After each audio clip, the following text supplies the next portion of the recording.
The Maldives is often cited as one of those low-lying countries that could disappear off the map because of the climate crisis. I am here to tell you that my people are already living the steady onset of this reality. For centuries, our people have depended heavily on the wonders the ocean provides us.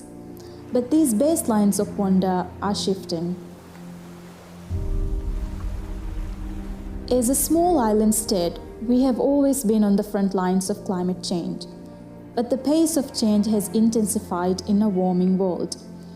We now face an increase in the frequency and intensity of storms, tidal surges, and extreme heat events. A warming ocean acidification, and rising sea levels threaten our reefs. This is the first natural barrier of protection that keeps countries like the Maldives safe. The good news is that we still have time to limit the worst effects of climate change, but we must act now.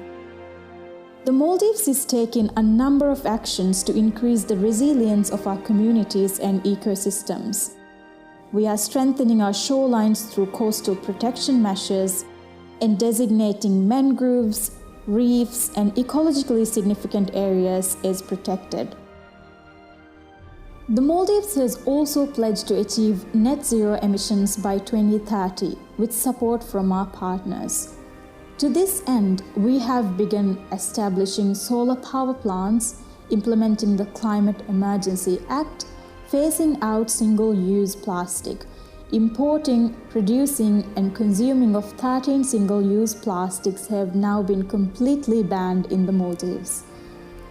The latest IPCC report is clear on the dire consequences of climate change, especially on the situation facing small island states.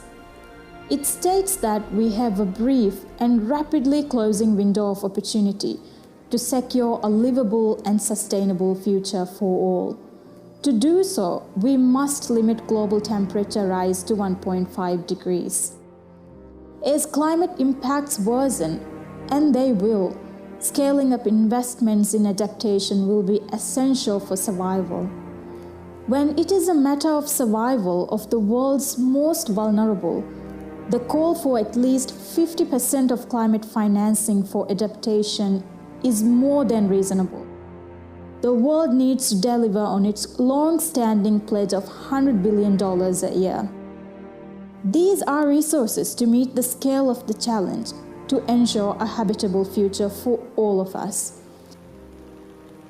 For the Maldives, adaptation is a key priority, and this is why our Environment Minister expressed the Maldives' firm support for the GGA work program at COP26. As one of the most vulnerable countries to the climate crisis, the Maldives sees this as a great achievement in adaptation, and I am proud to have co-facilitated together with Minister Teresa Ribera from Spain the agreement by parties on the establishment and immediate launch of this work program.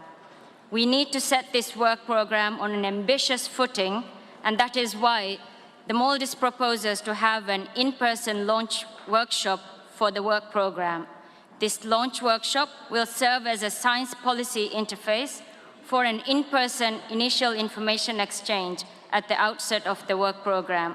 On behalf of the Government of Maldives, I communicate our offer and readiness to host this launch work program. Thank you, Mr. President. The world is undergoing multiple crises. All of them are linked to and will be exacerbated with the worsening impacts of climate change. We must urgently reset our course and adapt. We have to do it together, and we have to do it now.